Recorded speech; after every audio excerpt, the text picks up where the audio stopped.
Selamat pagi saudara-saudari yang dikasihi Kristus. Mari kita mengawali hari baru dengan mendengarkan firman Tuhan yang diambil dari Injil Lukas bab 4 ayat 38 sampai dengan 44. Tuhan bersamamu. Inilah Injil suci menurut Santo Lukas. Setelah meninggalkan rumah ibadat di Kapernaum, Yesus pergi ke rumah Simon. Adapun ibu mertua Simon sakit demam keras, dan mereka minta kepada Yesus supaya menolong dia. Maka Yesus berdiri di sisi wanita itu, lalu menghardik demamnya. Segera penyakit itu meninggalkan dia. Wanita itu segera bangun dan melayani mereka. Ketika matahari terbenam, semua orang membawa kerabatnya yang sakit kepada Yesus. Ia meletakkan tangan atas mereka masing-masing dan menyembuhkan mereka. Dari banyak orang keluar juga setan-setan sambil berteriak, "Engkaulah anak Allah." Tetapi dengan keras, Yesus melarang mereka berbicara, karena mereka tahu bahwa ia Mesias. Ketika hari siang, Yesus berangkat ke suatu tempat yang sunyi, tetapi orang banyak mencari dia.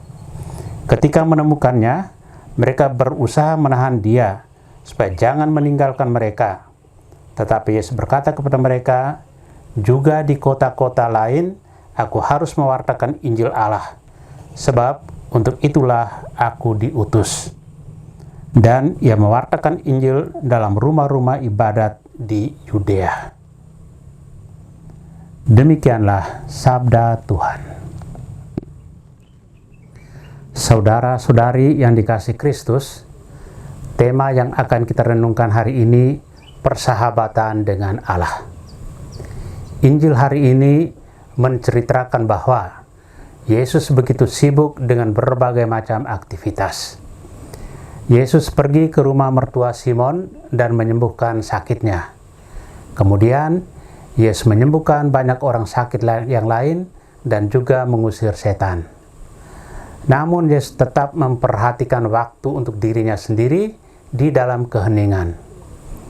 Yesus mengajak kita agar pilihan untuk menyendiri dan hening adalah penting untuk memperdalam hubungan iman kita dengan Allah dan untuk menyadari arti dan nilai hidup dan kerja kita. Kisah penyembuhan ibu mertua Simon Petrus dan orang-orang lain adalah contoh konkret persahabatan dengan Allah yang mengalirkan pengharapan, kasih, serta kehidupan. Relasi pribadi dengan Yesus inilah yang membuat mereka sembuh dari penyakit yang mereka derita. Sayang sekali bahwa maksud baik Yesus untuk menghadirkan kerajaan Allah lewat tanda-tanda heran itu ditangkap secara keliru oleh orang-orang sesamanya. Mereka ingin menjadikan Yesus sebagai raja mereka dalam arti politis. Hal ini sama sekali berbeda dengan maksud perutusan Yesus. Kekuasaan bagi Yesus adalah untuk melayani. Maka ia pergi dari desa ke desa, dari satu tempat ke tempat lain untuk mewartakan kabar gembira. Ke tempat-tempat itu juga sabda Tuhan harus diwartakan supaya mereka memiliki hidup yang berlimpah. Bersahabat dengan Tuhan itu sulit-sulit gampang. Gampang bila kita lebur di dalam misteri cinta kasih-Nya. Menjadi sulit kalau orang lebih mengikuti pikirannya sendiri. Tetapi tidak ada kata terlambat untuk memperbaiki diri terus-menerus. Saudara yang terkasih, hari ini iman kita diteguhkan karena Yesus Tuhan kita luar biasa. Segala penyakit dikalahkan, setan pun tunduk kepadanya. Yesus Allah yang menyelamatkan memang luar biasa. Jawaban kita atas kesembuhan adalah mengakuinya sebagai satu-satunya Tuhan dan Juru Selamat. Wujud pengakuan iman kita kepada Yesus adalah melayaninya setiap waktu.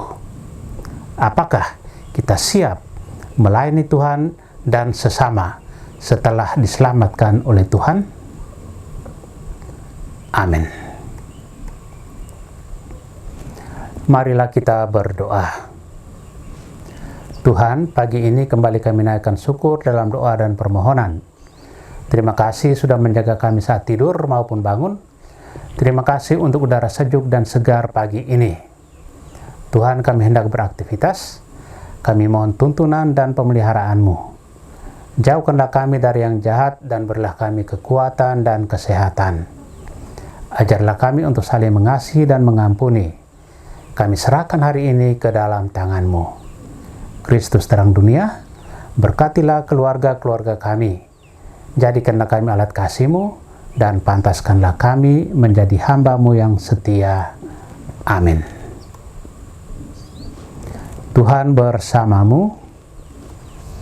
Semoga keluarga kita, orang-orang yang terkasih dan doakan, seluruh aktivitas kita hari ini dilindungi, dibimbing, dan diberkati oleh Allah yang Maha Kuasa, Bapa dan Putra dan Roh Kudus.